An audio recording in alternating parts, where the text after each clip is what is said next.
Sorry, I haven't been here for the underwriting call in the last 2 weeks. Been traveling around, going out there to masterminds, to conferences, to learn more information so that I can bring it back and deliver it, give it to you. Did we start recording? Yes, we did. Okay, so today we are going to go a little bit high level as well, just because I think we've been doing a lot of very basic stuff for a while. And if there are questions that bring us back to the basics, then there we shall go. No worries. So if you are new, don't worry. None of this stuff is, no one expects you to get it on the first try. But I will go over a little bit about Legends Equity Group. I will go over the strategy that we kind of attack the market with right now versus how other people have been doing it. Some things that I gathered at the NMHC conference this past week in Las Vegas. Met a whole ton of people there. What's up, Foti? Long time. And yeah, and then we'll do an underwriting of a deal. I won't show the property yet, but I'll go through the numbers, show you guys what that looks like. And let's see what else. And I'll try to answer as many questions as we can. I'll also talk about some of the things to look out for in this market, how people have gotten in trouble versus what you should be doing, especially if you're looking to invest in deals as well and to run your own deals. There's some good practices in real estate that when people don't do it, people always end up getting in trouble. And when a good amount of people don't do it, then the economy goes into trouble. So I believe that there are probably 3 to 4 times in your lifetime in which you will have an opportunity to really drastically change your life. I believe 2007, that crash was 1 in my life. Right now is number 2. So I expect that there's this, and then there's 2 more for me in my lifetime. So wherever you are, maybe this is the first one for you. Maybe this is the 3rd. Maybe this is the 4th. But either way, you have an opportunity to right now, today in this market, to be able to make a difference in your financial life and overall for your family as well. So let's see here. One of the conversations that we had, hang on, I need to charge my iPad real quick. Put it on charge. 1 second.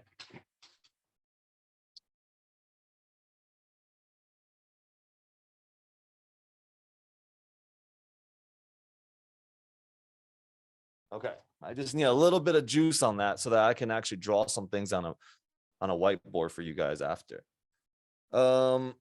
So Legends Equity Group, we really formed, it really started when I mentored a couple people last year and got them into the GP position. And I based the model itself, the entire mentorship group, off of 1 or 2 people that I had really great success with. And I took some of the lessons from there and I got some feedback from them. What worked, what didn't work. So now we have a whole group. We have a vision, we have a mission, and we have markets that we're going after. So right now, the main focus for most of us, like everybody gets to practice and learn how to do it in their backyard. But as a group, as a team, we are focused in the Las Vegas market, 1. Number 2, we are focused on north of West Palm Beach. We are looking at storage deals, and there's a lot of Class A deals coming up. So we're looking at those. And we're also considering creating a fund to be able to take down these deals as well, because we know that sellers haven't bled enough yet. They haven't bled enough. And what I mean by they haven't bled enough is they haven't been upside down long enough. And there will be a point, I believe in this year, maybe early next year, where these sellers are like, all right, enough is enough. We can't bleed anymore. Otherwise, we're gonna really be in trouble. So they'll look to get out, either break even or make very little money, whatever it is. Maybe they even take a little bit of a loss. But the last thing you really want to be doing is doing a capital call. And a capital call means you're going to go back to your investors and say, hey, in order to save this deal, we're going to need you guys to come up with $3 million. Okay. So everywhere right now, a lot of big players, including Grant Cardone, all these guys, their house is kind of on fire. So it just depends on how much money they have in the bank and reserves, or they're forced to refinance. And the reason why this is happening is, if you think about what has been happening in the past 2 years, basically for, and me included, any real estate that you could buy anything in the last 2 years and it's like a free throw and you literally make money doing it. All right. So many people made a whole ton of money. A lot of people exited full cycle deals within 2-3 years. And that's not always going to happen. What goes up comes down. What goes down goes back up. So the practice that people got into was they decided that they would take on loans. Okay. First, agency debt. Agency debt is debt from Fannie Mae, Freddie Mac. There's also fixed debts from life insurance companies, from pension funds, these types of things. And they have very strict criteria in which they will lend you money. That's a good practice to be able to meet those. All right. Your DSCR, that means your NOI over your debt, over your debt cost per year, has to be at least 125%. So if you have $100,000 in debt, you have to have 125,000 in NOI. NOI is your income after your expenses. Okay, so you have your gross income, you minus the expenses, and there's your NOI. Your NOI subtract your yearly debt. That's going to give you your cash flow. So, those are just basic terms. If this is your first time even hearing any of this, just wanted to make sure that everybody's on the same page. Now that has to be one. Number two, your property has to be stabilized. That means stabilized means you need to be 90% occupied for 90 days. Okay, that's another strict criteria that they have. Also, you cannot just take all of your units and turn it into short-term rentals to try to cover that DSCR. See, they have a lot of things that prevent risk. And that's good. If everybody followed along those rules and those games, the economy and real estate will kind of just be steady, and it'll always keep going up, and it'll be very predictable how much money you'll make. But since other creative lenders came out and said, no, we'll give you a loan, you don't have to hit DSCR 1.25, we'll give it to you at 1. That means if your NOI is equivalent to your debt, we'll give you the loan.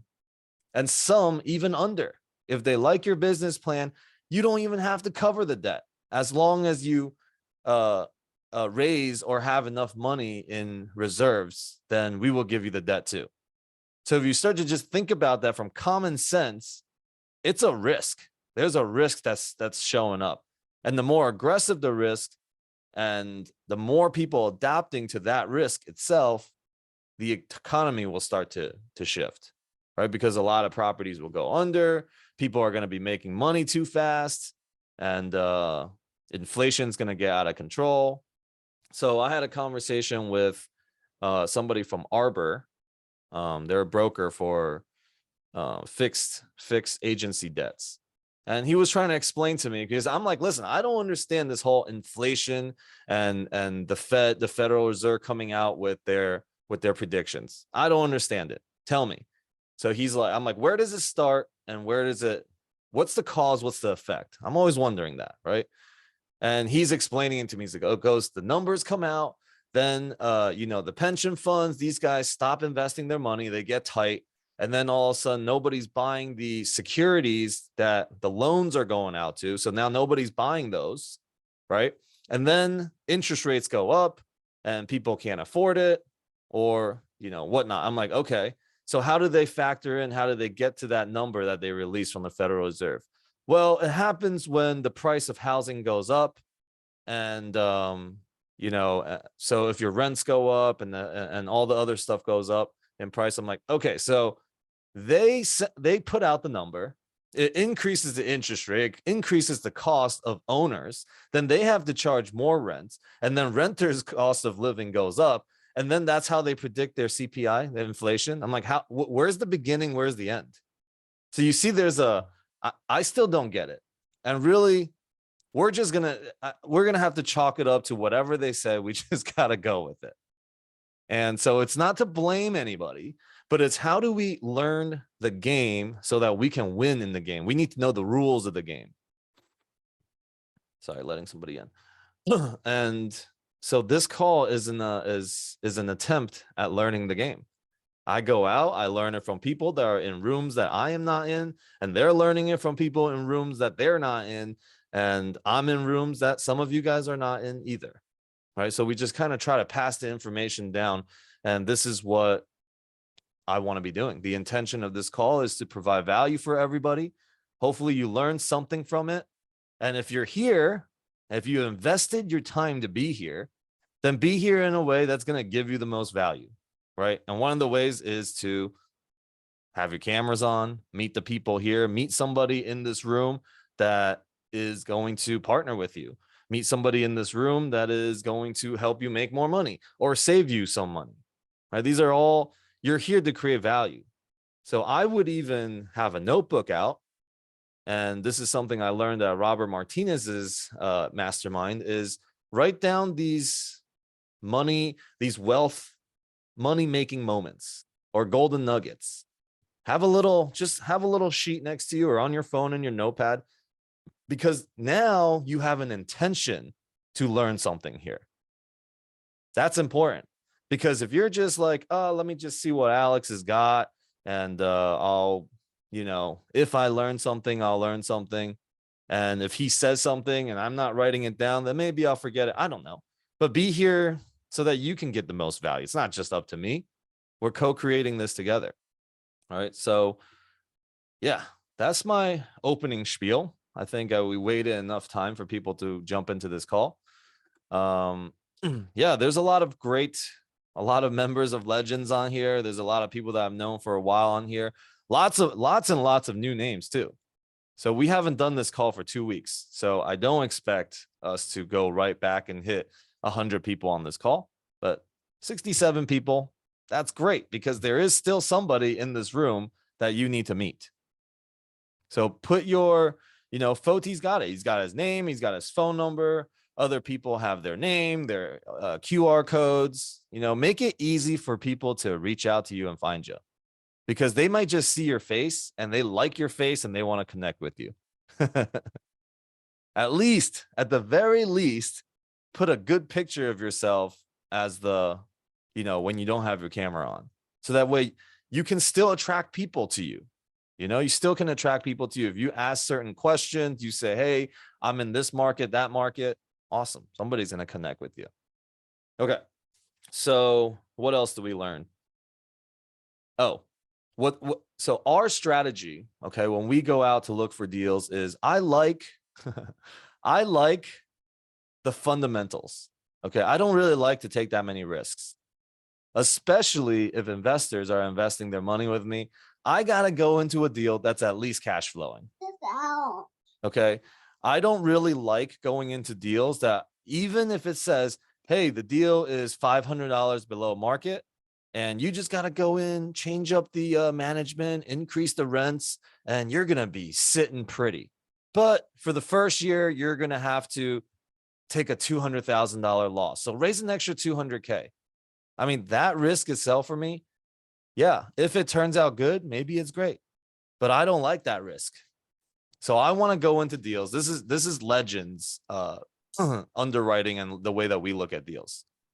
I want that we can increase rents, and then we, if the interest rates are good and cap rates are good, then we exit and we refinance out and get everybody their money back. But I want to look at deals long term. Anytime you're looking at deals short term, that's when you get into trouble. And a lot of syndicators at the event last night were in major trouble Somebody was literally like crying because he's about to lose $12 million. 12 million. So some of you guys might be like, oh man, I got no patience. I just want to get into a deal already. I'm in this group, I'm in that group, and I got to get into a deal. Well, you know, that person is probably would give anything to not have been in that deal. So it's not just about any deal. It's about the right deal. It's about the right partnership. In our group, we talk about two seeds being planted, both nourished, same way, same sunlight, everything. The fern grows right away and it's all over, and that's it. It's on the ground. It's small. That's its potential. It's max. Then you have a bamboo growing underground for 5 years. The seed of the bamboo is growing for 5 years. And on the 5th year, when it sticks its little spout or whatever you call it, a little stem out, a little leaf, it grows 85 feet in 1 year. And the moral of that story is you got to be patient. You got to grow your fundamentals. You got to grow your network. You got to grow your knowledge, your confidence. Who's going to help you get there quickest? Because you may get into 1 or 2 or 3 or 4 deals because somebody was like, hey, just raise some money and hop into this deal.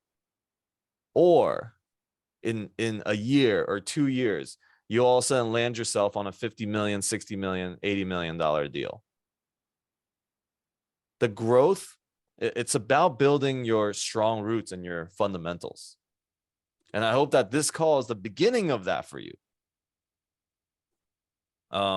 If anything, at least remind you that it's okay to slow down. It's okay to be patient with yourself, be kind, be kind to yourself, really. Be patient. Don't judge yourself. So what has been going on in the market is people are too short-sighted. 2007, 2008, people were like, oh my God, we're making so much money flipping houses. We don't even have to put money down. These mortgages are coming to us for like free. It's those are signs of trouble. When too many people start to adapt short-sighted goals in real estate, and then the institutions come out and support that. That's when you know that the economy is going into trouble. So right now, same thing just happened. Interest rates are so low. Everybody's making so much money, right? Everyone's making so much money. And you can go into deals with negative leverage and whatever. You don't even have to meet the DSCRs, debt service coverage ratio. You don't even got to meet it. And syndicators and operators are saying, we'll give you 100% of your money back in 3 years. That's sick. I mean, it sounds good for everybody. Everybody promised that. 2x returns in 5 years. 8% cash on cash. And all the investors got trained to look at those numbers because too many syndicators and operators are offering those numbers. And everyone's expected to do that. And if everyone's expected to do that to raise money, what ends up happening is people get aggressive on their underwriting. And now everybody, I mean, I can take any sheet, any deal, and turn it into those numbers. That's the fact of it. Now you got to look at what's beyond. Okay, so we're cash flowing. The questions you want to ask is, what did you underwrite for your interests? Is it cash flowing day one? Okay. Obviously, you want to ask what is the splits, right? You want to understand how you're getting paid. And then what did you write as your exit? What cap rate did you exit at? Okay, you went in at a 5 or you went in at a 6 and you think your exit is a 4. If you did that, of course, you're going to get a 2x return on your underwriting. All right, so I know some of this is a little bit advanced. I will show it to you in the sheet in a second. Alex, if possible, can you elaborate the mistake made by a syndicator who lost $12 million? Bad DSCR, what happened exactly? So it's a big deal. I mean, I think it was like $120 million deal or something. And this guy, very fast. I mean, he must have had good connections, but not proper. He was the fern. He went really fast. Hundreds of millions of dollars of asset under management. All of them variable interest rates, right? And I'll tell you guys, I'll show you guys on our Blackboard where my thing is charged a little bit more, how interest rates rising really hurts a deal, how it pushes cap rates up. And if you don't have cash flow, it cannot carry you through this time, because right now, every deal out there lost value, perceived value to the bank too. That doesn't mean the property lost like real value. It just means if you sold at this time, it would not be an ideal time to sell. But cash flow carries you to that moment where the numbers are just right and it's time to refinance or it's time to sell, right? The right buyers are in place. Money is easy to get. If you can carry a real estate deal past 5 years, I believe you'll be very happy with the way it comes out. So cash flowing, super important. Now, if you can do little things to increase the NOI or increase your income and decrease your debt, then, you know, it's good. In the meantime, the operations in between is good. So the way that we look at deals, and I'll get back to that 12 million number in a second on my iPad. The way we look at deals, we want cash flowing day one. We want cash flowing day one. We want that appreciation throughout time, right? Throughout 5 years, you increase rents. And then if the interest rates are good, cap rates are down, then you exit. Awesome. Those are standard ways of making money in real estate. I personally like to look at areas in which gentrification is happening, in which I believe somewhere it's the direction of migration is moving, and also where everybody is not at. Okay, everybody's saying, don't go here, don't do this. That's like my first interest of an area when somebody says, oh, don't invest here. When everybody says we're going to invest here, I'm like, nah, not really that interested. You know, Miami, Fort Lauderdale, Tampa. What else? What else? Some hot markets that everybody's going into: Houston, Dallas, Austin, San Antonio, Phoenix. You know, I mean, they're probably great. They probably do awesome, but everybody's there. I don't want to go there. Everyone's there, right? Every single deal that I see, every other deal that I see pitched is in Dallas. The other deal that I see is in Houston, or it's in Tampa. All right. So those are so highly, if it's so highly competed by buyers, sellers don't feel the bleed. They're not that interested or motivated to sell. You can't negotiate with them, really. They're like, it's $20 million, take it or leave it. We got 4 other people interested. I don't want to be there. I don't want every single deal to be a battle with my fellow syndicators. And then also with institutions. I don't want to be battling all that. Now, why we chose Las Vegas is because Las Vegas deals don't go outside of Vegas, really. If you are not in Vegas, you don't really know what's going on in Vegas. Every single city or every single state has an area in which it was gentrified through art. Okay, so you guys pick one. Pick one that you can think of. The Austin, there was an area that had that, right? San Diego had an area that had that. Miami had Wynwood.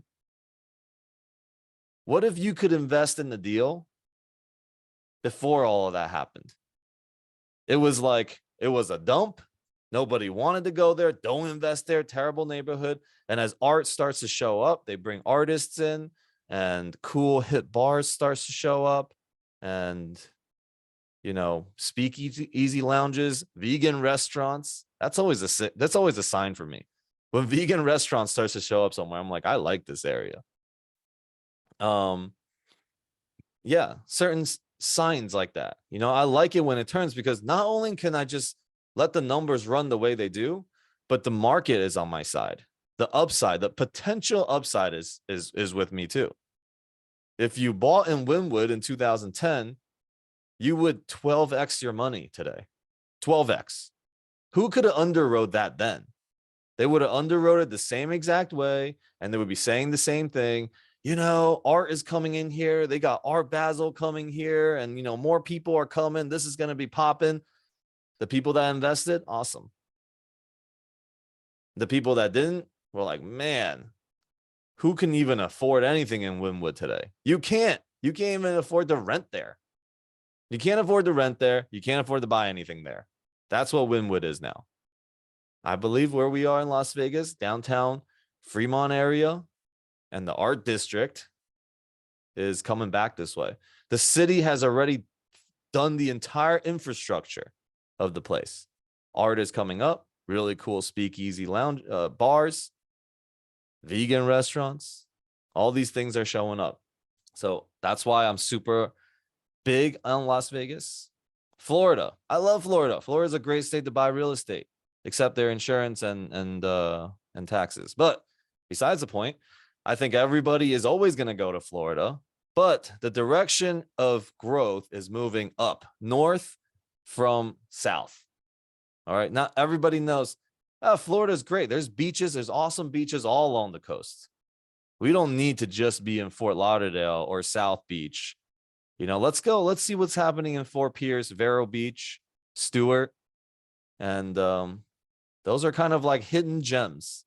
A lot of people only go there because they don't want to be, you know, with all the other tourists. So I believe it's going there. So we're looking there. And a lot of people are looking there. They're building apartments. And if they're building apartments, that means people got shit that they got to store. And I want to get into the storage deals there.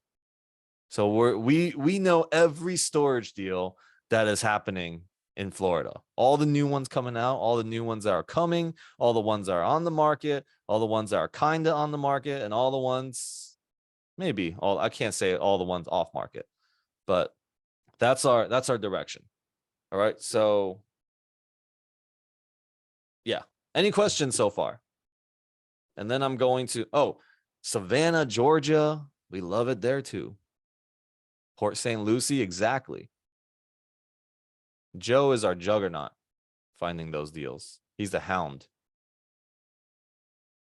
If not, I'm going to grab my iPad. But feel free to unmute yourself or raise your hand and ask your question.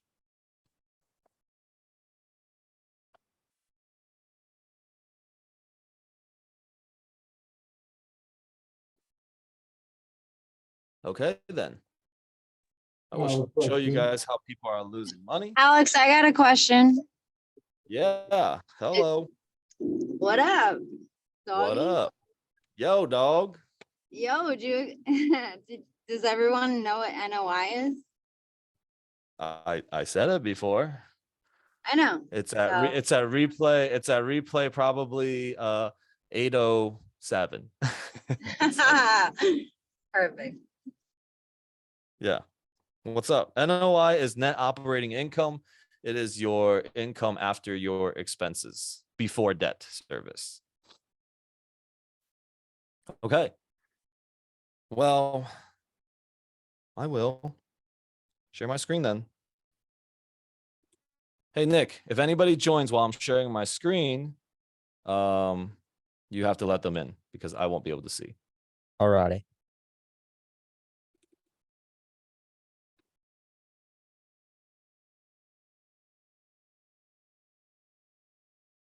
See the black screen, everybody? Nick, yes?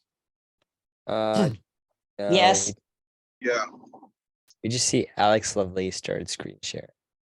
Oh, did I Let's mess see up her. again? Oh, I picked the wrong one. Sorry.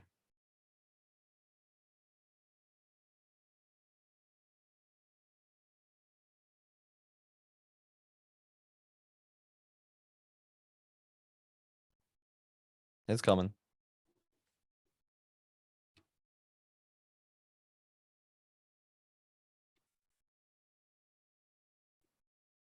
See now? Yep.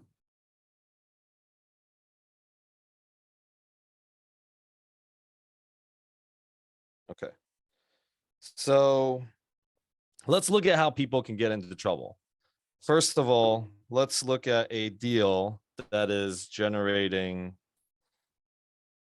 Let's say a deal is generating 100K NOI. If this thing's at a 7 cap, so I'm going to go very simple and then maybe a little bit higher level. Cap rates. Okay, hold on. Let me just redo this. Cap rates is value equals NOI divided by cap rate. Okay, write this down if you don't understand what this is. That means that the purchase price is the NOI divided by your cap rate. And you can move any, if you have 2 of any of these numbers, you can figure out the third one. Make sense? Okay. Let me erase this. Let's move down a little bit. So value equals NOI divided by the cap rate. If you have a 100K NOI and the cap rate is, because of today's interest rates and it's gone up, let's just say it's 7%. It is represented like this. All right, what is the value of this property? Feel free to take out your calculator and do the same thing. 100,000 divided by 0.07.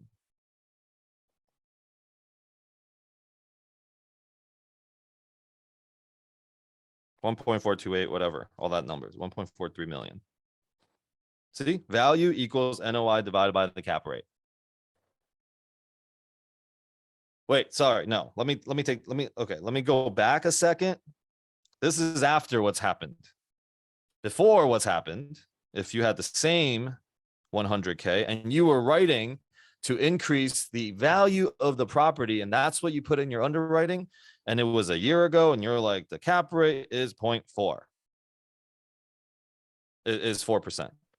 100,000 divided by 0.04. You once thought that you were going to be able to get out 2.5 million on the value. You lost $1 million on the evaluation because the cap rates went up. All right. Most of the times when you're underwriting, you want to do a 2% stress test. That means what would it, if I think it's going to be 4, what's it going to be when it's 5? What's it going to be when it's 6? But some people have gotten into trouble where so interest rates should match the cap rates closely. Okay. Now interest rates for bridge debt for certain things have gone up to 8 to 10%. Now let's see the same evaluation of somebody getting a 100K NOI. What does that turn into at 10%?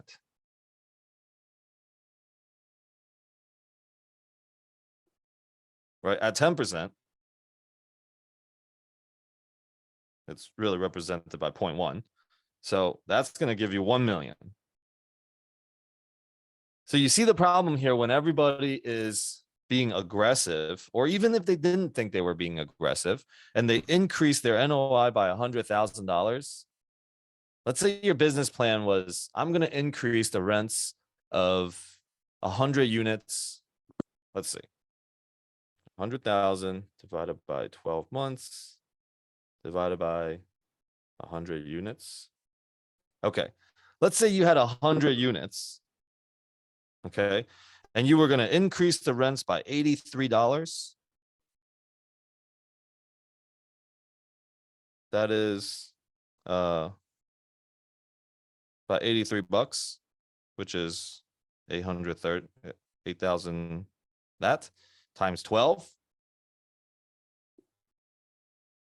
It should be 100K. Basically, you're increasing these rents, and if I did this, Nick, you're not letting people into the room. I'm doing it. By increasing this by 100K, you thought you were going to get an evaluation of $2 extra million or 2.5 extra million. But you didn't know that interest rates pushed up and it went up like crazy. And it went to 7%, it went to 7%, it went to 8%, it went to 10%. Now people cannot buy the deal at a 4 cap, even if they love the property and they wanted to, because they would be upside down if they got an interest rate that way. So let's look at how that works. Okay, interest rates. So if you had, let's say, a $10 million deal,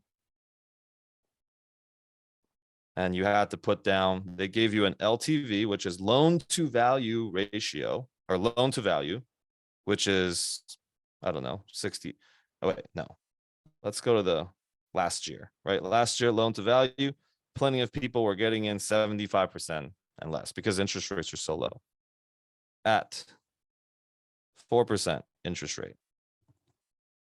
That means you get $7.5 million as a loan, represented by these little arrow thingies. What is 7.5? Oh, also, when you're underwriting, you really want to add like 1.5% to your interest rates if you're going to be conservative, because this is the principal. This is interest. That's the principal. So really, when you're getting at 4%, if you didn't have interest only, it would be at 5.5. But everybody gets 3 years, 5 years, something like that, just so we can cash flow, right? Cash flowing is important. So 7.5 million, 7.5 million times, and we'll just say we have interest only. We're not even gonna, this is too complicated right now. Let's take that out. We're gonna keep it simple. 0.04, you have times 0.04 for the percentage. You have a $300,000 a year debt, right? That's how much you got to pay, $300K. Now, they have a floating rate. That means this number floats based on the market. Now, okay, hold on. Before that, let's say they have a $450,000 NOI. So right now they're cash flowing 150K, right? Great, good job. Because NOI minus the debt, NOI minus the debt, you have 150K cash flow. Interest rates go up. You're 7.5 million. Same thing. This is still your debt. Goes up to 8% because it's floating, and a lot of people got floating debts.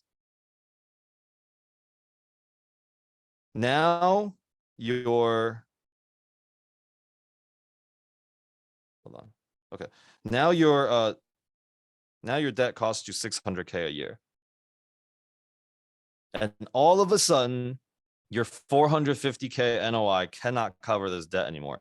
You went from 150K positive cash flow to negative 150K. That's a $300,000 swing. Now, I only showed it on a $10 million deal. What happens when people are at a $100 million deal? What kind of reserves do you have? How much reserves do you think you have to cover this? What must happen first? Hey, investors, the distributions that we promised, we got to stop that just to try to save the property. So by not distributing any money, they'll take 150K loss. If they distributed any money, now they're going to take a $300,000 loss for the year. And a deal of this size is not holding that much, not holding $500,000 as reserves. I promise you that. You see how this is how fast people are going upside down. Any questions so far? I know this is like a little bit high level, but once you get this, you know what's going on in the market.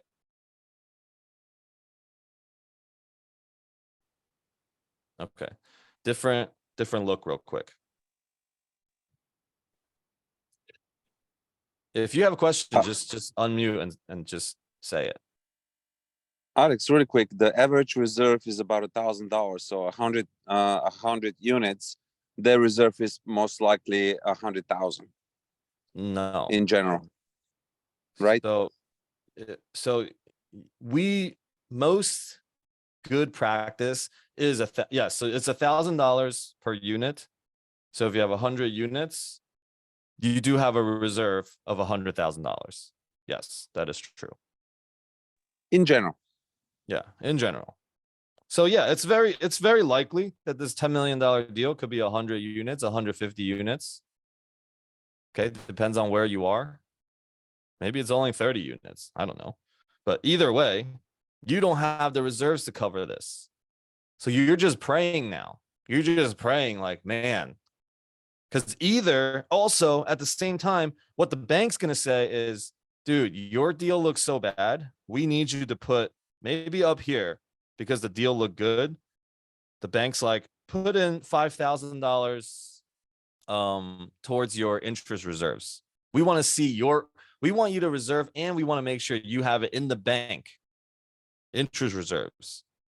And then at this point, because everybody's bleeding, banks are bleeding, they don't trust you anymore. They're like, you need to put $50,000 into reserves. Like, you see how fast this avalanche could happen? And so what are sellers gonna do? They're gonna have to exit. They're gonna have to exit somehow, either through a refinance so that they can get this under control, or they're gonna have to do a capital call. Now you call your investors. Listen, we need $1 million so that we don't lose this deal. We need $2 million so that we don't lose this deal. The bigger the deal gets, the bigger trouble people are in. Especially if this is the way that they went about it. All right. So questions about what's happening here. Okay. One more thing I want to add. On the same token, you might get somebody saying, dude, we got this awesome deal. We're going to assume a loan. We're going to pay the full value, and we're going to assume a loan at 2.5%. So let's just say you buy we'll go same example, $10 million. All right. And now they're giving you 40%. Maybe they're giving less, whatever it is. They're giving you 2.5% assumption for your loan so that you can positive cash flow. What's the difference between 2.5% to when you're going to exit? Okay. And you're like, oh man, it's so great because we're also $400 below market rents. So we're going to increase the rents. Well, let's see what happens from a 2.5 to that. Okay. $10 million. So we'll do 400. Let's say it's the same thing, 100 units. $400 increase in market rents. So you increase it by $400 times 100 units times 12. You want to put, like times 0.9 or something like that for occupancy rate. So 400 times 100 units times 12 months. We always want to look at the year, and then times 0.9 for the occupancy. So you're going to get $432,000 of new income, which when you increase the rents, you usually don't have to increase the expenses by that much. So let's just call this the NOI, the new NOI that you're going to add on top. Doesn't matter what the NOI was before. So you're like, man, let's see, 432,000 divided by this property should be a 5 cap or a 4 cap. Let's do a 4 cap. You anticipated this increase. I mean, this is a little bit ridiculous numbers, but just bear with me. $10.8 million. At a 4 cap, that is what it's supposed to do. So you're like, yeah, we're good. 2.5% assumption, and we'll just, we'll cash flow it a little bit, and this is what we'll do. Now you can't exit. You came in at 10 million and you want to exit. And I'm kind of throwing too big of numbers out there, but the difference between 432,000 divided by same thing. If you took it to an 8 cap, to an 8% interest rate, and you had to exit there, the value that you thought you were going to make on this deal just got cut in half. And you may not exit the way that you want. So when you go in at a 2.5, you can't exit at a 2.5. Let's do a better demonstration of that. Let's go back to the $100,000. 100K increase in NOI.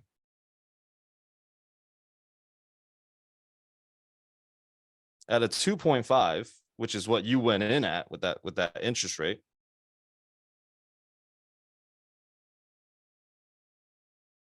Is a $4 million number. If you took 100K, that's what you're paying. You're entering at this number. How much are you losing on this deal when the interest rate just goes up to 6? Hey, Alex, you want to use my property on Ocean Breeze as an example? Hold on. That's the difference. Oh.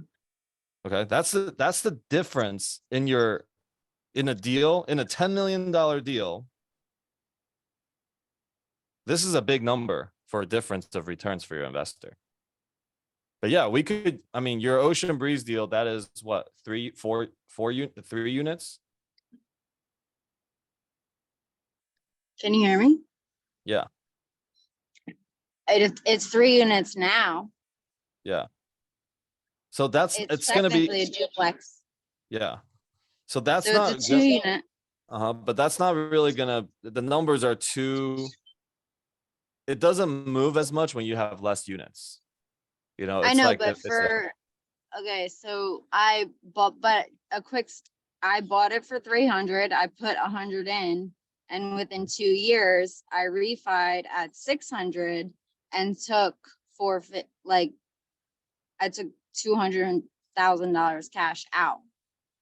Yeah, but so your property was based on what my property sold down the street or Joe's property sold up the street for. The valuation is not based on the increase in rents, is not based on these calculations. It's based on market. Right, and we were in a boutique market and I still am. Yeah. But I'm saying if you went today to go for that refinance, it would be a different number that your evaluation of your property is going to be. It's still gonna be, it's gonna be higher, but I put a lot of work into it. No, I get it. But because of the interest rates going up and the buying power, your appraisal of your property is going to change because that's just what's changing around. It's based on the market. So we're not comparing residential to multifamily right now because residential is based on what somebody else sold up the street. You know, what can be bought, who will pay it. Commercial and multifamily is based on if you can cash flow this thing. It's not about it's not about that type of appreciation. All real estate is good, no doubt. Okay, all real estate is good, but it's two different animals. It's like it's not even on the same playing field because this one is based strictly on numbers. All right, and yes, and this is exactly what I'm talking about too. Lake Worth is like one of those markets. Artsy, hipsters all coming to that area. It's between Delray Beach and West Palm Beach. Yeah, we knew that was going to happen. It was pretty damn bad obvious. neighborhood. It was pretty bad neighborhood for a while, you know, and then we got in there when it was low and then it started coming up. Everybody started to go to the downtown Lake Worth and cool things started to happen and it shot up. So yeah, I was there. I was there with you. We had two on the same street basically. So we COVID together. but this is also what I'm looking for in multifamily, right? I want these numbers, but I also want that aspect right there that Jen just talked about. You know, having that like, yeah, I put some work into it and I was able to pull out all the money I put into it. Yeah, that's great. That's the bonus. That's the icing on top of the deals that we're looking at. But we don't factor that into it when we're underwriting the deals because it's aggressive and it's speculative, right? So we want to underwrite in a certain other way when we're playing with other people's money too. And in when you're experienced. Ocean Breeze. Ocean Breeze, yes. All right, so any questions about what I just showed? I know this is more high level, but if you think about how people are getting into deals in the last 2 years or so, this is what's happening. There's a lot of floating rates. People cannot handle this big change. Now, if you just had 10-year fixed rate, you know, if all your deals were just fixed rate for 7 years, 10 years, you don't really care what's happening right now. Because not on your deal, it's just going to do what it's going to do. Because it's fixed. It's these floating rates and going into these properties without meeting the proper criteria and being able to buy them is what becomes risky. All right. So there's a lot of stuff like that. And it's the reason why, and what we think about storage deals right now, I'll tell you, if you actually look, you'll see 500 to 700 brand new storage deals coming into the market everywhere. And they're all going to be around $15 to $20 million. These builders got a floating loan because it's construction, short term. All of these are considered bridge loans that they want to refinance out of early. So it's basically like private loan. It's like a hard money loan. And they go into it, they build this thing, maybe they're $8 million in. And they had enough reserves. And I did this. I built and I know what's happening right now. You thought that it was going to be $250,000 to carry the debt for the year. Then it becomes $5. And then the bank requires you to put another 50 in there. And so your 2 years that you thought you can have this property done, lease it up, and then go sell it at a premium. You tell your investors, dude, this is a 3x in 2 years on your money because we're building. Sounds good, looks good. If everything went perfectly smooth, yeah, probably make more than 3x. But it didn't. Interest rates went flying. They can't handle the carrying costs anymore. So they're like, okay, if we'll take 15 million, we'll take 17 million just to be out. All right, this is brand new built. Somebody's going to buy it. It's beautiful. We didn't even lease it up. Or they quickly leased it up and it's way below market just to try to stabilize it and sell it. And so there's a lot of these deals out there. They're trying to make $6-7 million, trying to at least double their money. But there will be a point this year, and when you hear from me right now that these storage deals are $15 to $20 million, there will be a point that somebody is going to sell one for 9. Someone's going to sell one for 10. And you're going to make a whole ton of money. What do they say in real estate? That money that you make is on the buy. What you make in real estate is on the buy. And this is why this is one of those times where you want to know how to buy. You want to align yourself with the right team to help you buy, to help you underwrite, to hold your hand through it. Someone's going to hold your hand through it. Let that happen because you're going to hold somebody else's hand in the future. The next market's going to come and you're going to see that this happened. You're going to be like, man, I remember when Alex was saying on a call in 2023 that when people are aggressive and everybody's looking short-sighted and the institutions start coming out with different types of loans that are short-sighted, supporting that same thing, something's about to pop right here. You'll remember this. I hope you do at least. And I remembered it from when I got into real estate in that first crash. I made so much money on those deals, and then I lost it all in the restaurant business and gambling and casinos because I was young, but I did well in real estate. Okay. So I knew last year when we were purchasing, everything is all great. It's all awesome. All of our deals fixed. I was like, do not give me that nonsense floating just so we can get in the deal. We raised extra money just to get the fixed, just to meet the DSCRs. I didn't care about that. It's investors' money. I'm not going into the negatives for that.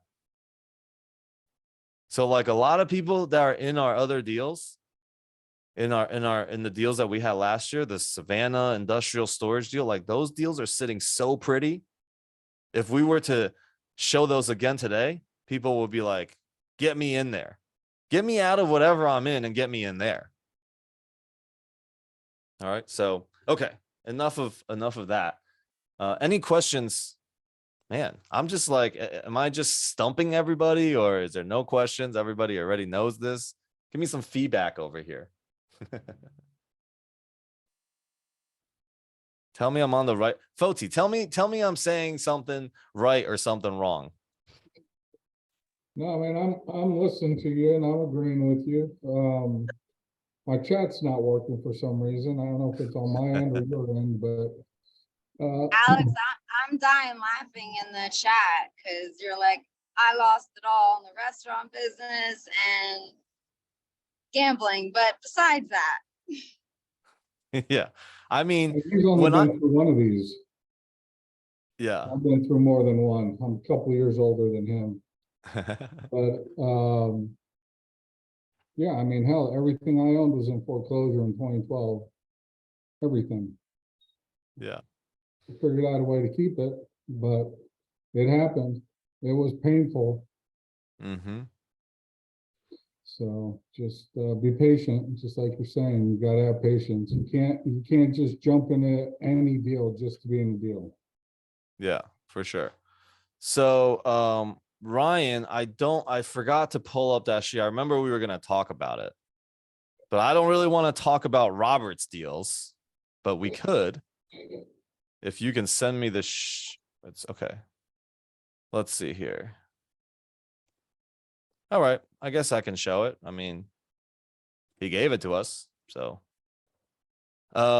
these are some of his deals. He's done amazing. He's done 100% returns to his investors. All right. So let's see. If you want to figure out these numbers, it's very simple. This is all on refinance. You see, he refinanced these deals to get that return. So $5.4 million return to investors means how much did the investors put down? Like 5.7 to close his deal. Maybe the deal was $13 million, bought it with 5.7, did a cash out refi, 98% return back to investors. So 5.4 million. Now the investors are in the deal, almost infinite returns because their money that they invested is out. That's the first step. Whenever somebody invests money with you, how do you get them back their money as fast as you can? Cedar Ridge, $7.2 million return to investors. That means investors were probably in $6.8 million. You know, I'm just guessing on the exact numbers is, you know, it's over 100. So investors were in 6.8 million, and he returned 7.2 million to the investors. Okay, there's probably some other split there that he took on top of the returns, but it ended up being 106% return to them. All right, so you understand here, and you don't do a cash out refi unless you can return 65% of money for the investor. All right. Nobody's gonna ask me why. Yeah, because it's super expensive to do a refi. I don't think we're seeing the same screen as you right now. What are we looking at? I'm looking at the rent roll, the T12. Oh my God. Nobody was gonna tell me that. Okay. Can we see the right screen now? Yeah, there we go. Okay. 98% return back to the investors, $5.4 million. Everybody's like squinting, looking at the T12. Like, where is he looking at? Somebody should have stopped me. 98% return to the investors on this deal, Deerbrook Forest. It took 3 years, returned almost 100%. That means the deal cost, he had to raise $5.6 million. Make sense? Yeah. Okay. Same thing Well, on here. there was others, Alex, where it was like 333% over I mean, it was like a 5 or 6 year period. And I was just wondering exactly how he calculated it to get the returns. But I thought it just seemed a little bit more complicated when he did it. I guess I'm just making it a little more complicated. I just, yeah, I mean, I think it's, the impact for me is that it's that cumulative return over time that is a combination of the cash flow and the equity that you capture at the end, or in a refinancing, situation. Yeah. That is compounding, that really is, is really powerful, because it's not just the cash flow that people get, it's the payout in the end. And I'm going through the same thing with my business right now. A business is the same thing. It provides cash flow, usually a lot more on the cash flow side, and then typically not quite as much of a return on the equity side, depending on what kind of business you have. But but it's the same thing. And with multifamily, what's really interesting is that it's the combination of those two that gets you those 300, 400% returns over a 5 to 7 year period. Yeah. And it's the same right here on this refinance is also majority of this 100% is from the equity of the property that wasn't realized during the cash flow. So when you're investing, okay, here's the thing. You got to consider cash flow and equity bump, equity appreciation. You got to consider those two things. You may have a really great job and you're like, I'm not really that concerned about the cash flow, but I know that this deal is going to be big on the equity return. Okay, cool. Then you play that way. And then you find the other end, class A deals. All right. Class A deals mostly operate like that. Wealthy, big time people all play in the class A because they're not really that concerned about the small cash flows that they get. 2% to 7%, whatever to them, right? But they're looking for that big check during refinance or during the sale or during the completion of the build, the development, whatever, all of those. Yeah. That's where the big money comes from. And they're willing to play there. Now, if you're like, I need the cash flow. Okay. I'm in this game just for the cash flow right now. It's not the cash flow itself. A lot of times it's not going to make a big difference for you. Okay. $100,000, 6% cash flow is $6,000. That is not going to make or break you in the year if you don't get that. Right now, definitely still get it. Make sure the deal still cash flows. Don't let it be even or negative when you're looking at the deal. So, but you want to consider if you look at a D neighborhood property and you're like, man, this thing cash flows 15%. I promise you is not going to cash flow 15% because there's going to be so many problems. You're going to have to deal with so much headaches with that property. The better quality of the property, usually the less cash flow because people are going to demand more money for it. And the market's going to demand more money for it. Does that make sense? Okay. Yeah, it does. And I have another one. There's another, screen. I did, if you want to go over it, but I mean, it's just, it's more of the same though. It's more of the same thing. Yeah. I want to show this Michael Blank underwriting sheet. Okay. All right. Anybody got questions? Stop me now before I go into something that's much deeper. Alex, I have a question. Yo. Hey, Yeah, sorry. So kind of going back on what you were covering just a little while ago about what's going on in the market. Can you attribute kind of all the rent increases happening across the country right now to that situation? The reason I ask is because I know this interesting property. I have a friend who lives at this gorgeous property in Tampa, and we were talking about how the property is owned by Goldman. And so kind of, seeing everything that's going on and you see like insane rent increases. Is that attributed to kind of what's going on there, what you had described earlier with these properties going upside down? I don't think it's attributing, well, properties going upside down. Yeah. So some of the ways that people think they're going to get out of it and to cover that gap in difference is they got to raise more rents. Let me push it even higher. But what ends up happening when you do things out of desperation is that it always backfires on you. All of a sudden, okay, I got one tenant at 1,600. The rest is at 13. Let me push all of my other tenants and see what happens. And your biggest expense, one of your biggest expenses, some people said there was other things, but one of your biggest expenses is vacancy. Exactly. Victor's here. The Freedom Boys in the house. And the vacancy happens. Yeah.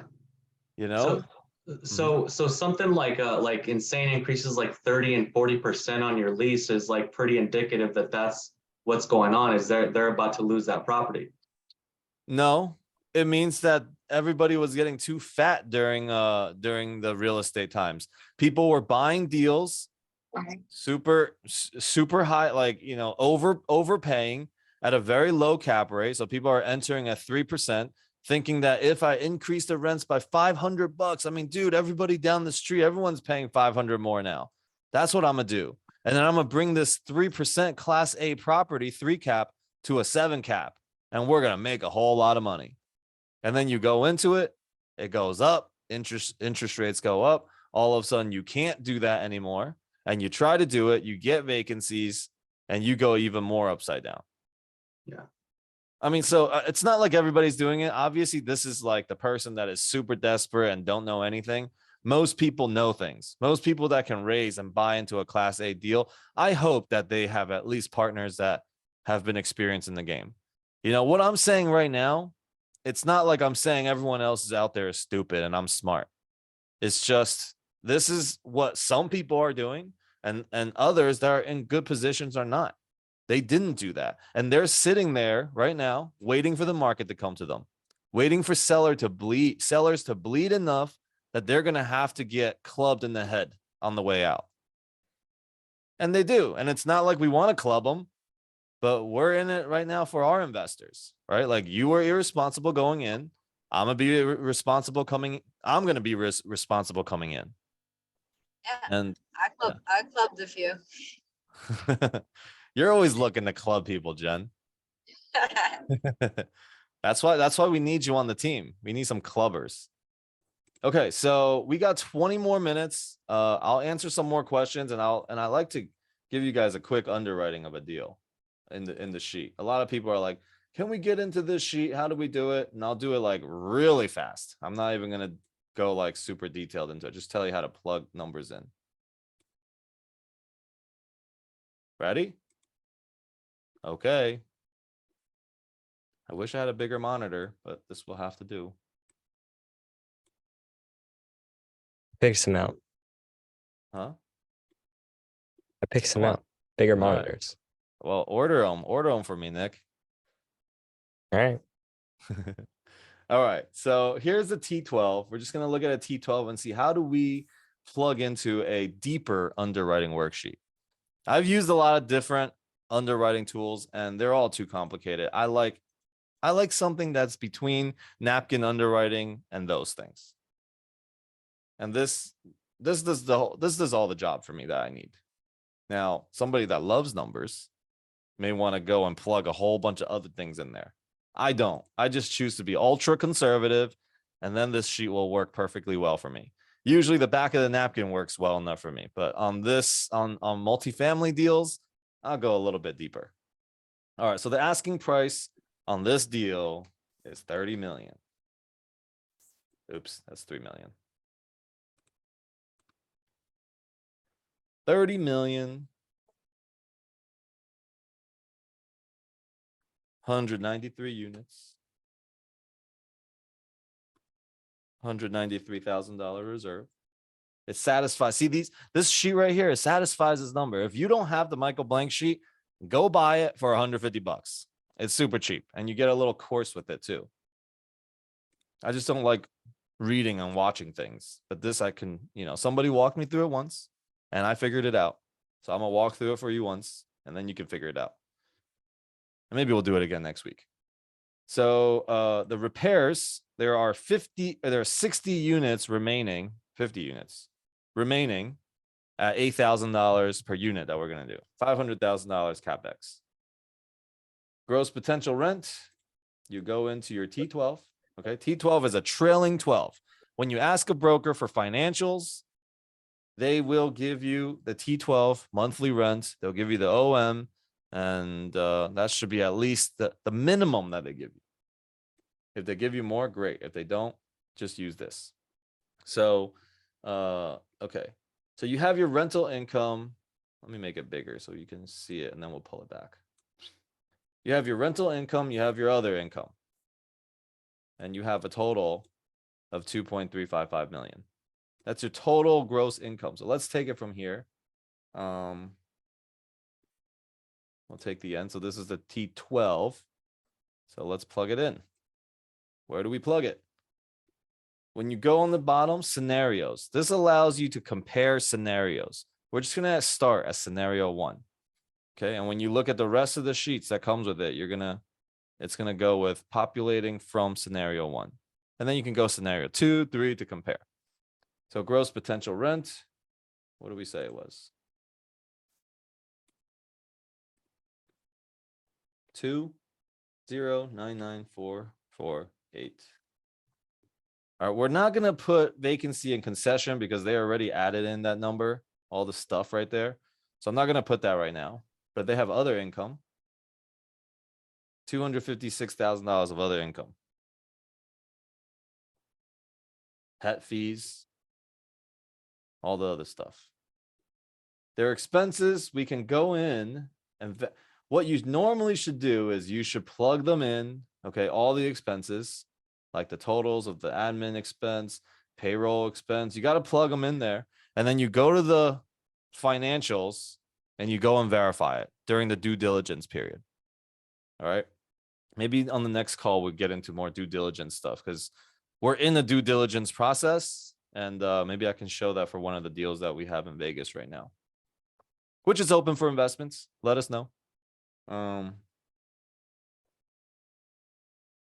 So I'm just going to take the total expense. All right. It's all here. For the sake of time right now. Make it smaller. Where's all expenses?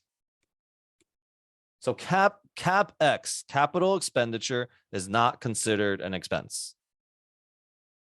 Sometimes when you buy from a mom and pop, they don't know how to separate these things. And it looks like, oh my God, your NOI is like nothing, but you got to consider CapEx. So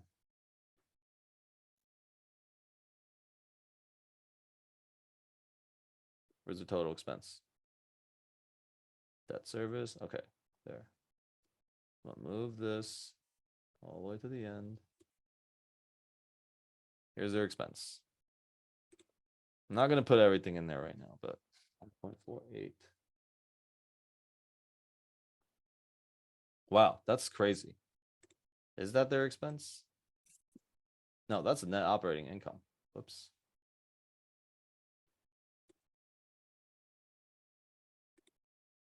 I was going to say, what is this?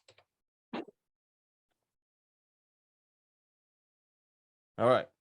You may be like, what? What do you mean expenses are this low? Well, that's the secret of Las Vegas, is that taxes and insurance are basically like nothing. And it does not reassess upon purchase. What? Yep. Wait, why doesn't it reassess upon purchase? And my other question I wanted to ask you was, you talk about refinancing a lot, but I never hear you talk about like the cost of the refi. Yeah, I said that. That's why you don't refinance unless you get 65% out, because the cost of it is expensive. You're going to leave money on the table and you're going to throw it to the bank.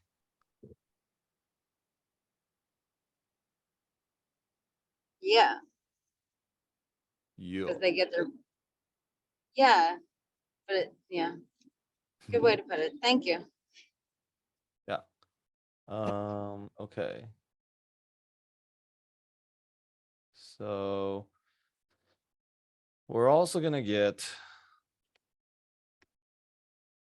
so we got an actual debt quote from the bank. It's a 5.5, 60 months. Yeah,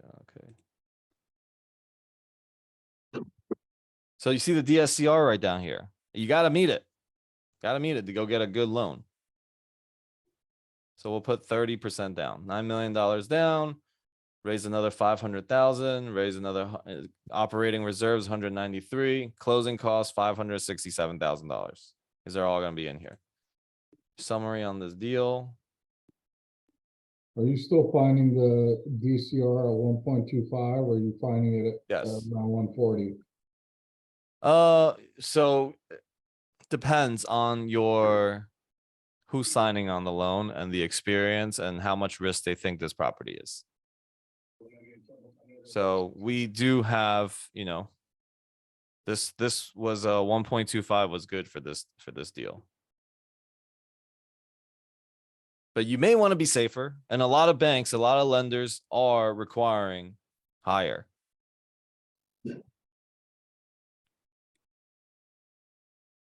Wait, something's wrong on this thing.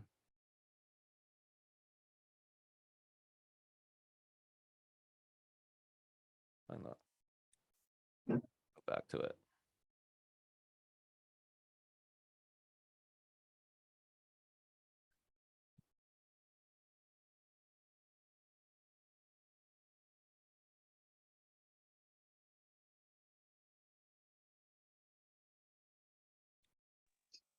Oops. When you coming to Vero Beach? I don't know, soon. I'm in Florida like every month. Okay. So we actually don't need to put this in here because that's already in there. Okay, that's right. So 5.5%, 10-year fixed, 5-year interest only. We actually got 5.25, but I put 5.5. So the average rents in this place is 1,095. We believe it's definitely lower. I mean, higher. But we're not even going to do anything that crazy. There is still 60 units that's going to be renovated, and it actually goes up by like $200. And so it's a good amount. So the rule of thumb for renovations, when you're doing renovations, if you spent $8,000 on a unit, okay, you should be able to recoup that $8,000 within 3 years based on the rent increase. If you don't, then don't do the renovation. So we do. So on our second year, because these units are going to be renovated, we're going to be turning them, and we weren't even that aggressive. We only increased the rents by $90, less than 90.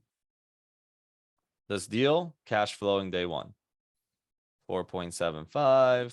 Then it goes up a little more, then it goes up a little more, and it gets better.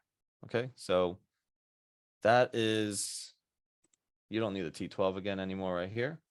Then you look at your acquisition costs. You want to put the right numbers in here. So your closing costs can be somewhere here. The lender might ask us to put some other money in reserves. So this number might change a little bit, but it's not going to be drastically different for this deal. Okay, maybe you'll get to 600 something thousand. Exit strategy is where you want to show your investors how aggressive you are on your exit. If you're an investor, ask to look at this part when you're going to refi and sell. How did you get to your number? What is your numbers come from your P&L? Okay.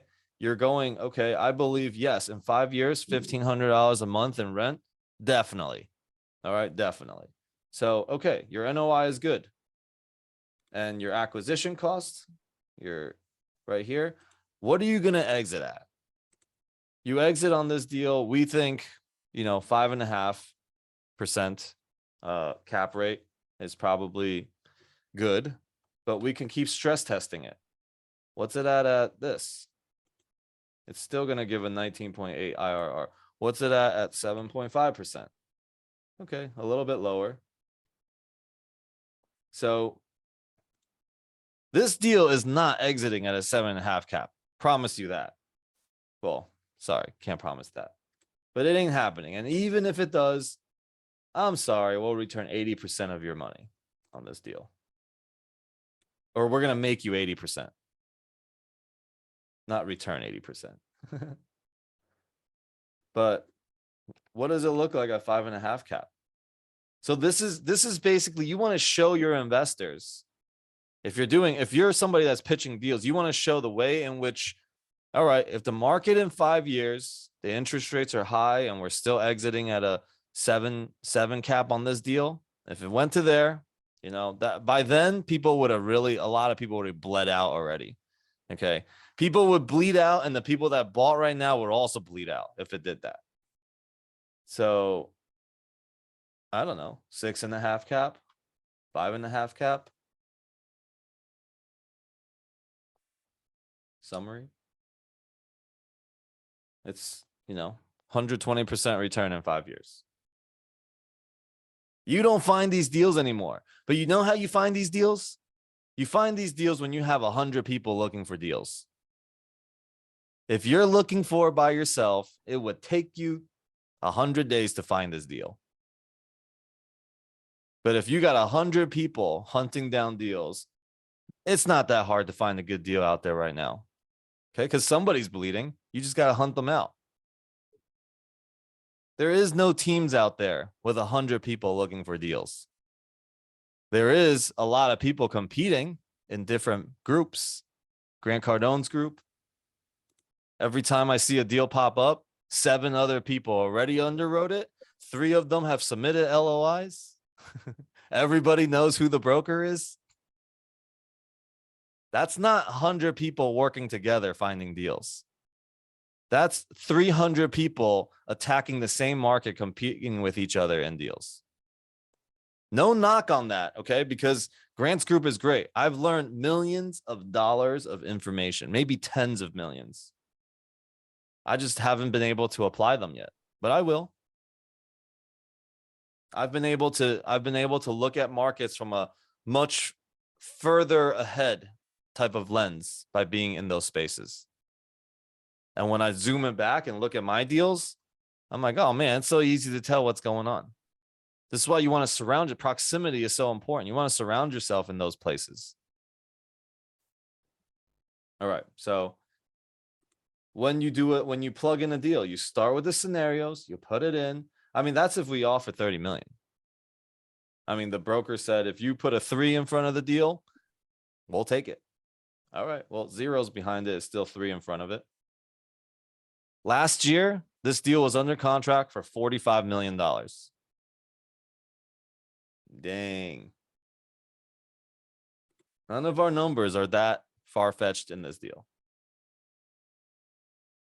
Stay tuned because LOI is being submitted. And we will get back to you with it. For now, questions. Questions, comments, feedback? Yes. Was this like valuable? Did I like our first deal in Vegas right now is 506B.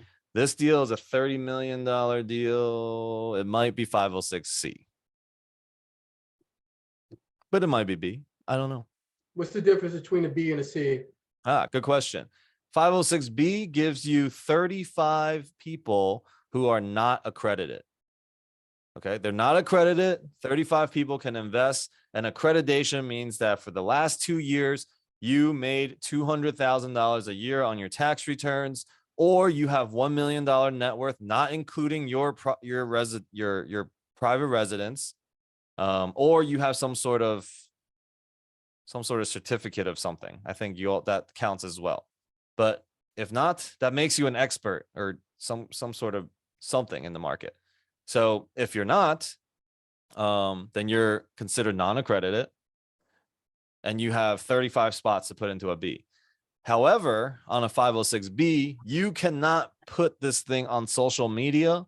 You cannot invite people that you do not know, okay, into that deal. Now, the rest of them have to be C.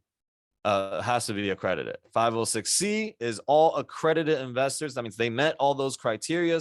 They had a third party verify them saying, yes, you are accredited. Usually your CPA can just do that, or somebody that has, a third party that can give you the accreditation. You just give them your tax returns or your assets, whatever. Okay, so you are accredited. And so that 506C, you can make a billboard about your deal if you want. All right, that's a big waste of investor money, maybe, but yeah, that's what you can do. Is that clear? But you can only have accredited investors in those deals. How much do these things cost? Good question. It is about, we have gotten our 506B paperworks down to about 7 to 9,000. Okay. We haven't we haven't actually personally done a 506C yet, but we have done a bunch of 506Bs. So the paperwork gets easier and easier. The PPM is like 94 pages long. So if you're creating a new one, also we keep it real simple, 70-30 split all the way across the board. There is no waterfalls, no other fancy things that we want to put in there to spend another 6 hours for the attorney to write up. So how much money? So 50,000 minimum, probably. I mean, 506B, you could do. I mean, you can do 20,000 if you want, but that takes up a spot in the 35 people, right? So you don't want to do 20,000. You want to do 100 if you can, but 50 seems like it's a good number. 50 is a decent number for you to get somebody that is not accredited. People that are accredited, 100K minimum. They know how the game works and they're easier to get money from. Here you go. I've done it a bunch of times. I know about investments. Okay. Most people that are accredited have invested before. They do not need a lot of hand holding. That's why a lot of people, and this is why the game is also continuously being rigged against the W-2s, you know, the people that don't have that accreditation. It's like it's pinned against you, from your health insurance to the taxes. Everything is just pinned against you. You got to break out of it. Okay. You got to learn the rules of the game and start to set your life up. I tell my brother-in-law, my sister all the time, like, you guys make 130,000 or 140,000 each, and you guys are paying 65,000 a year in taxes between you. Like, one of you just go part-time and do this real estate, and you're still going to make the same amount of money, and you work half the time. Why are you so stuck in that, you know? But that's their mentality. Not everybody is in this room. Not everybody will take time to be in this room. So you guys are all miles ahead of my sister and my brother-in-law. All right. Go ahead, Gabriel. Hey, so yeah, super valuable session, by the way. But Thank you. going through that spreadsheet, I didn't see it, but like from you're going into, I guess, going to your stabilized yield, I know you mentioned $8,000 is kind of your cost per unit. Do you have like a cheat sheet on like the renovation strategy that you have? Well, renovations depends on what type of renovations that you do. And this is why you want to get somebody on your team that is a GC or that has been in development. You know, I think new builds, if you're going for if you're doing a calculation on a property on if you can buy, and I was in another room today, Allie was in too, we were talking about cost of construction. It's only going up. Renovations also going up. But if it's like, you know, 600, 700 square feet, $130 a square foot, $150 a square foot, you know, that's pretty much making it like really high end.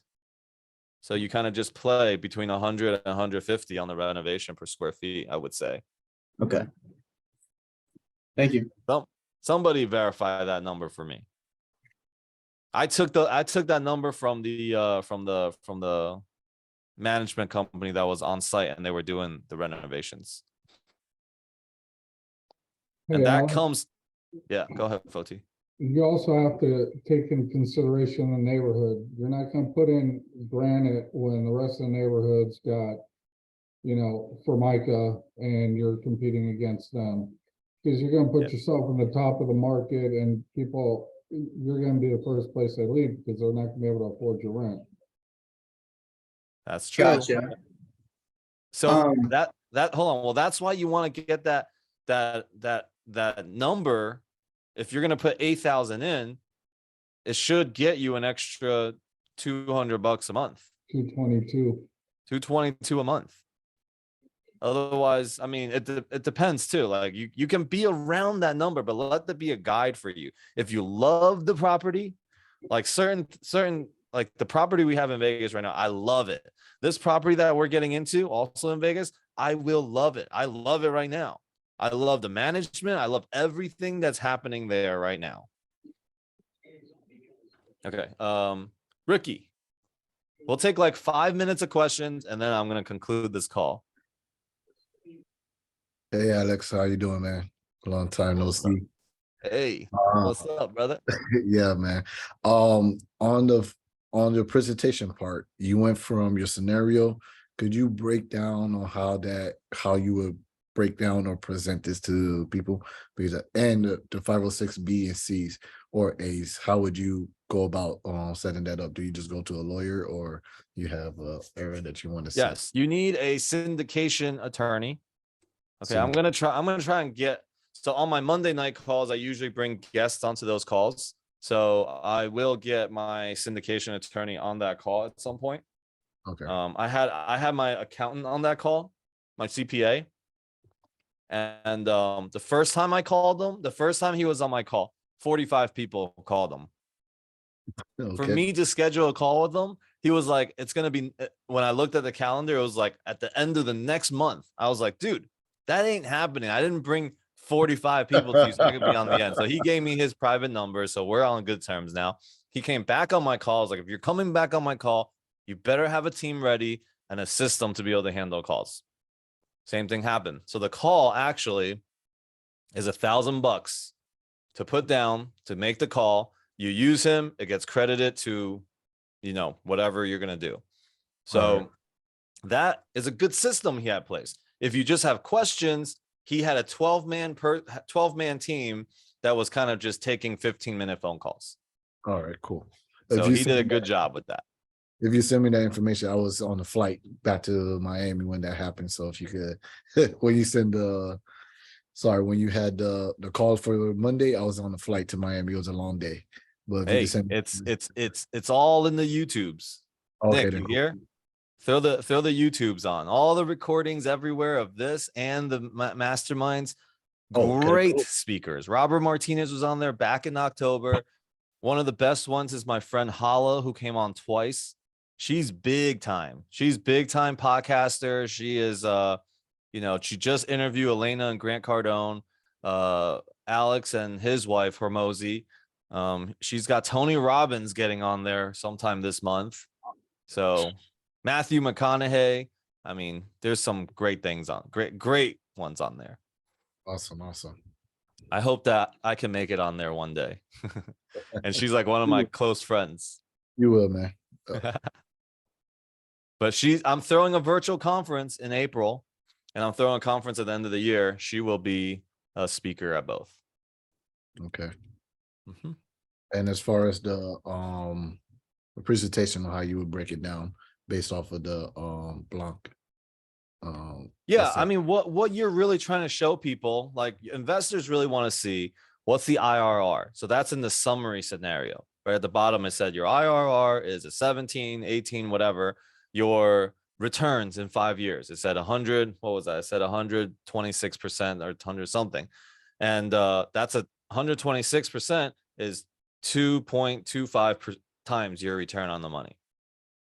Okay, so depending on how, see, this is why in that sheet, when you just take that and you see on a deck, you may want to ask the investor or the syndicator, how did you arrive at that number? Right? Like, what did you do?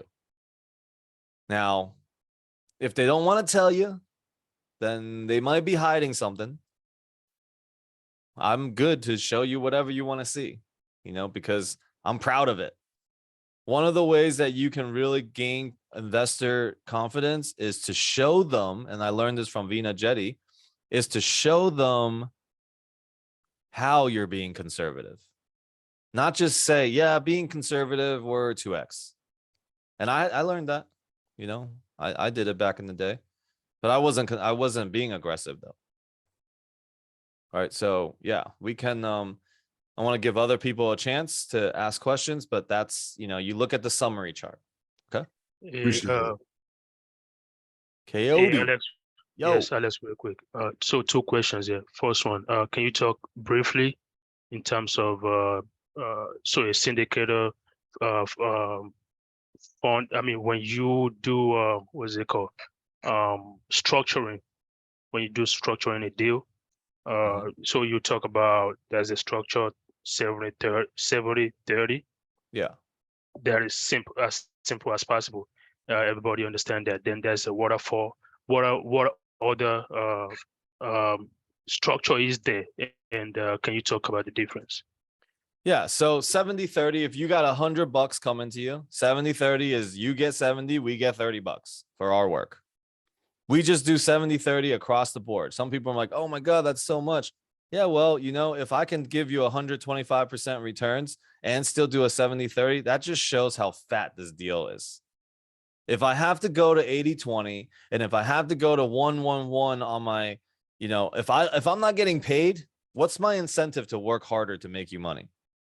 That's the problem, you know, and I know what we're doing. I know how the property, you know, I used to do deals at 50-50 because I know what I offered, and I made people a lot of money on 50-50.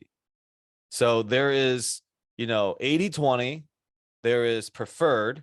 Preferred is like on the same $100 given to you, if it's you know, if it's 7% preferred, then $70 goes to you first. Then we split the 70-30 on the remaining $30. Okay, so if it's like 7 pref and then a, you know, 70-30 split, you're splitting the what's after that. Okay, so that's the pref. Then there are deals that you do the pref, and after you reach a certain point, they split it to 50-50. I heard a deal this weekend that they did 5% acquisition fee. Okay, he was bragging about how it's $15 million deal. He got $900,000 or something like that for his GP team. I'm like, damn, you did it on the front end, you know, before doing any work. You took 900K. No judgment. If people invest in a good job, if you're running a good deal, fine.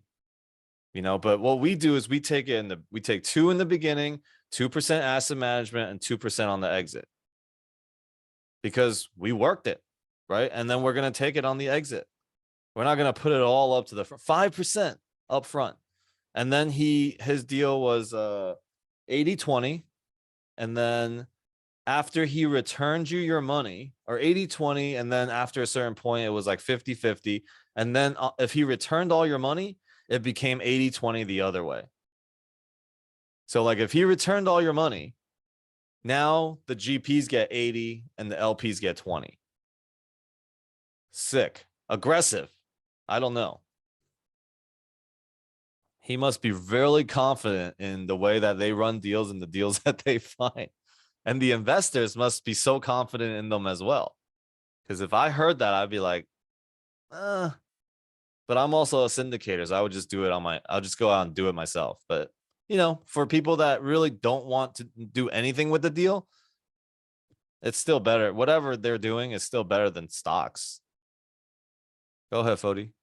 Yeah. So second question real quick. I won't take long. So, and just for because I process things differently. I mean, the way I process information may be a little different, but I'll get into it. So in one of your deal, right? So let's say you have 6% ROI, right? That's every year you get 6% of your money. 6% cash on cash. Right. Of what you put in. Yes. Right. That is ideally what that means. Right. Okay. Then you said in 2 years you'll get your money back. You are in 2 years, sorry, at the exit, 5 years, you get 2.1x of your. So basically, you have made your money twice and plus, right? And plus 1%. So So you think between 5 years, the 0.6% that you're making every year is going to add up to 2x in 5 years? So it's your return plus the cash that you got throughout the years.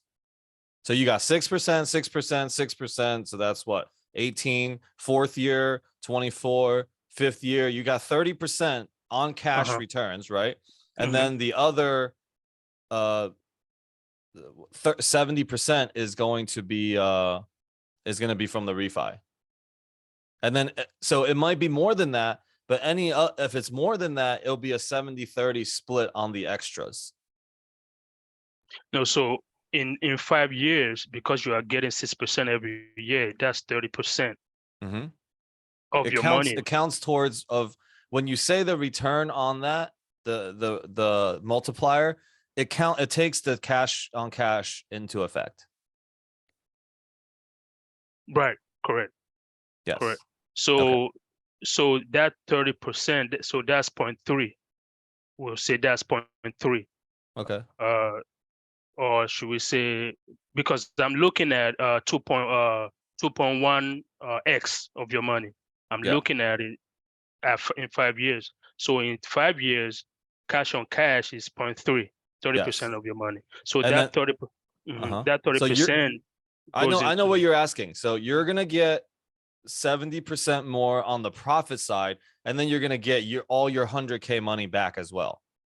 Right. So that is 2x because it's not just 100K you're getting back. That would be on a refi. You're Mhm. going into infinite returns. But if we sell the property, you're gonna get that as what you gained, and then you're gonna get what you also put in back, the equity that was already in the property. Gotcha. And you still stay in the deal. I mean, Well, okay, so if you're looking for all your money plus the money that you make, that's on a sell. If you're looking for a refi, 100% return on your refi, you're getting your money back. right. Yeah. But so you're not gonna stay in the deal after you refi? stay in the deal after you refi. Now, the difference, what you're asking, most people are showing when they show 2x returns or whatever, they're showing it based on the scenario of a sale on the 5th year. Gotcha. Yeah. So, but they might not sell, right? The goal is not to sell. Hold on to it for 10 years and you're going to make, and that's when Ryan, you see the 300, 400, 500% return on their money because it went on for 10 years, 12 years, whatever. Right. So even though it's a 500% returns, you still got to divide it by those many years. So sometimes people see those numbers like, oh my God, well, Robert did 1,000% and you're only going to do 200 or whatever. Yeah, well, it went on for 10, 12 years, 15 years, something. I don't know. Okay. Let me take Kathy's Thank you. question. I'm going to answer Ryan's question too. Okay. So hold on. Let me take Ryan's question real quick. Pref equity. I may have been confusing. If it's 7% pref, okay, that means they're going to take 7%. If you invested $100,000 and the returns that year was 10%, I'm making these numbers very easy. 10%, that means you get $10,000, right? $10,000 on your cash. And it's 10%. 7% of that is pref. That means 7,000 of that money goes to you untouched before the general partners take it. And the other $3,000 will be split whatever is after the pref. Okay, so I think what you're saying is that, let's say that you're saying that $10,000 is the the cash flow income that's split up. Okay, Yeah, so which is 10%. Okay, which is 10% cash flow that year if you invested 100,000. right. So if it's were you using a 70-30? You were saying 70-30? That doesn't matter. It could be 50-50 afterwards. But 7% pref means $7,000 a year. If you put 100K in, 7,000 a year is promised to you. If you don't get it on that year, if we only made 5,000, that 2,000 goes back onto the books and comes to you on a refi or a sale. Wow. So that's like the overall cash flow. It has nothing to do with the 80-20 or 70-30 split. It's just that it's a 7% pref of the overall cash flow that really would be figured out at the end of the year. Yeah, well, at the end of the year, or it's going to come out in a quarterly, something like that. Okay. Yeah. And that's going to the LP. That's going to the LP. So, prefs are good for the investor. So it's good and bad. Pref is good because you're like, oh yeah, I get this no matter what. Now the GPs make less money. But what ends up happening with pref is that you put the GPs in the bind too. You put the deal in the bind, especially if something like this is happening in the market. And now you're owed 7%, 7%, 7% for these years. and now the deal owes its LPs 21%. Think about the stress it puts onto the refi time or the sale time. Like the GPs are going to be like, well, we're not going to make anything. Let's just drag it on longer. It hurts. But like, if you don't think of a deal as a GP, LP both win, and you're thinking, how do I win and the GP starve more? The deal's going to hurt. Okay. It's going to get hurt. And if you're a GP that's trying to squeeze out as much as you can in fees and hurt the LPs, the deal is going to end up blowing up as well. All right. So this is going into the deal. This is the foundations that I'm talking about. Is you need to understand that this is a game that it's possible for everybody to win. You don't need to be greedy. You don't need to rush. Everybody can win in this game. And we should take that and live our life with it. Okay. Go ahead, Kathy. Did you get rid of your storage units yet? No, that'll take a while. But I definitely don't want to try for the 10 years. So when you're dealing with your syndications, how do you stay in touch with your investors? I know we would have quarterly meetings. How do you do that on your deals? Okay. Anybody on the investor relations here from Legends? Nope. Okay. So you have newsletters that go out. So the investor relations person's on the meetings and the asset managements, writing down information. Okay, hey, CapEx committee, hey, finance bookkeeper, hey, whoever else, who's the lead on the team, give me the information you want me to put in this month's newsletter. She should also she should also be writing down anything that he thinks also that is going on the newsletter. And then the newsletter gets approved and then goes out every month. It should. You could. I mean, you should, because that's good practice. So it goes out. Now, a lot of times what happens is, because these newsletters are being sent out from CRM systems, sometimes it ends up in people's junk mails. As I know that some of my emails that go out ends up there too. But all you got to do as an investor is to go to it and put like a star or favorite next to that, and then it'll go back into your main email. Okay, you got to like train it or something.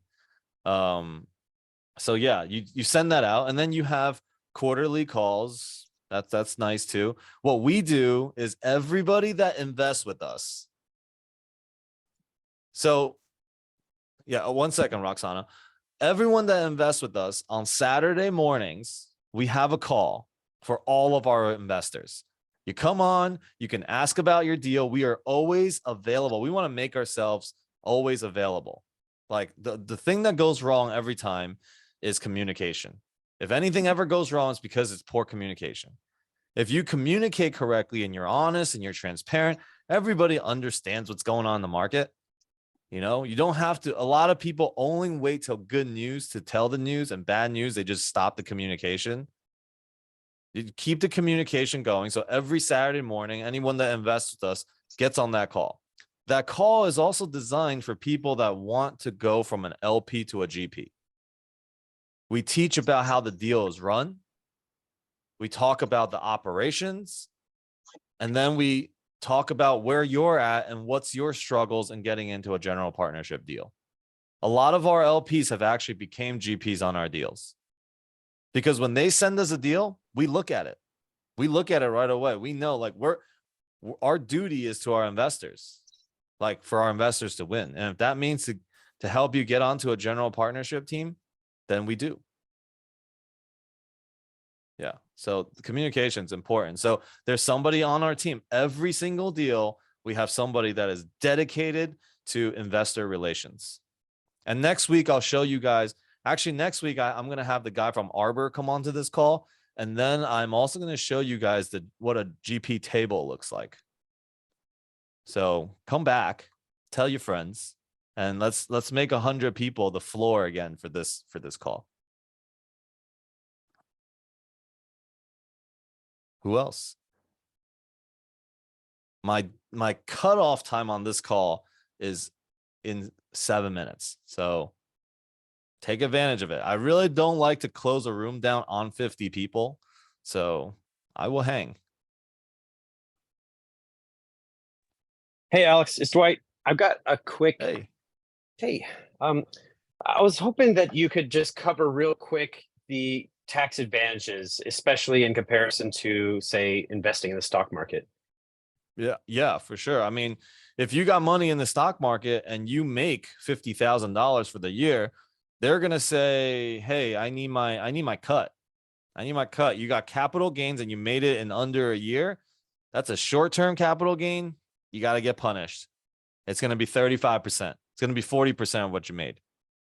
Okay. Real estate, not only does real estate offset its own income with depreciation, with expenses, things like that. And, if you want to know more about that, just watch the video with Brent on my YouTube. He explains everything about cost segregation. How do you write it off? Different ways to write off, and how do you do it in a partner situation, things like that. But basically, real estate writes off all against it. Okay, your passive incomes, any passive income gets written off against it. And if you become a real estate professional meaning you want to start to spend 750 hours doing real estate, studying real estate, meeting up with people, anything real estate related, you can kind of count it. And it also cannot, you also cannot be working another job that exceeds those hours. So you got to meet those two things, which means you got to really be a part-time. Whatever job you got to figure out how you can get to part-time so that you can become a real estate professional. Because when you're a real estate professional, any income, including capital gains, anything, real estate can write off against. There is no reason that that everybody should not be going in that direction. All right. Because not only that, when you go get your health insurance too, they're going to ask you how much money you make, and you're going to say negative 199,000. And they're going to give you a plan that is subsidized by the government. And so everything works for you. But if you make 50,000, all of a sudden that same plan that was $45 is now $600. It's messed up, man. But you gotta learn the game. If you sit there and you don't learn the game, don't blame the government, don't blame the IRS, you just blame yourself. Yeah. And blaming yourself is good. This is taking ownership. You're taking the power back. Now you can do something about it. You blame the government, it's just it. You blame the government, you continue watching Netflix. You blame yourself, you're like, okay, what can I do about it then? Yeah, take the power back. Somebody asked something. Do they assign it at the time of getting the share? Okay, what about the LP dies? Yeah, so, it's the same thing as if you owned a house and you died. Like, where would it go? You want to have a contingency, for your death if you think you're going to die, which we're all going to die. So you want to have that in place. Where's it going to go? Yeah, thank you, Coyote. Where are you going to go? All right. Probably 1 or 1.5 questions left is the time that we got. Who's going to ask the 1? Who's going to ask the half?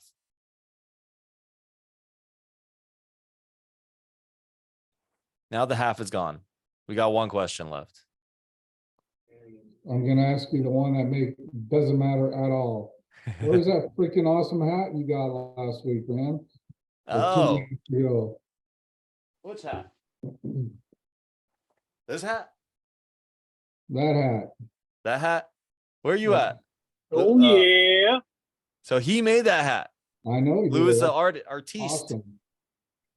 For my birthday. Anybody wants a hat, let me know. I might have to order Sick. one for my birthday next month. Yeah, seriously. I mean, listen, you can actually create a massive business with this. I bet you Brad Sumrock, if you painted something like this for his shoes, he'd pay $2,000 for it. Guaranteed. Go buy one of the Louboutins or the Dolce and Gabbana shoes and tag it up like this. Charge 10x. You know, that's not a bad business. Let's go into business together for that. Let's do it. I got the clientele to buy it. You got the artiste skills. Do it. All right, let's do it. All right, who wants custom shoes? Custom shoes, custom hats. Business is going to be open next week. Start thinking about what you want on it. Think about the price and then multiply it by 10 and then let us know what you want.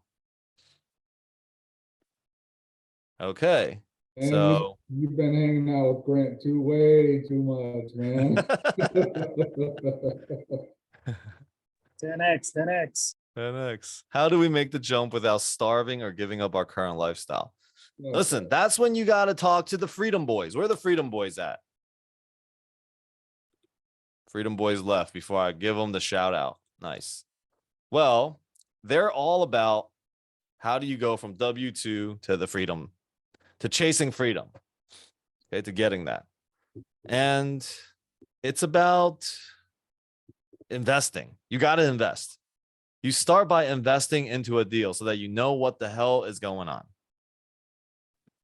So that you can start to get a feel of, okay, I need to invest more money. Then your mind starts to change into, investing money. If you make 100K, you're like, I don't have 100K. I mean, you already do that with the government with your taxes. You make 100K, you don't think you make it because the government takes it. You got to have the same relationship to your investments. My investment's taking it. You know, Grant always says, he's like, I'm broke. I don't got money for you. I don't got money for you because it's all on real estate. And you guys, everybody can get there. Just start by picking a deal, picking people that you like, picking a community to join, you know, and start there. So yeah, I gotta go, but I hope that I provided a lot of value. I feel like I did. That's why 50 people are still here after 30 minutes after we were supposed to end. And my food is literally probably freezing cold sitting next to me. But thank you all very much for being here. I hope that it was great. It was valuable. Nick, you can stop the ending, but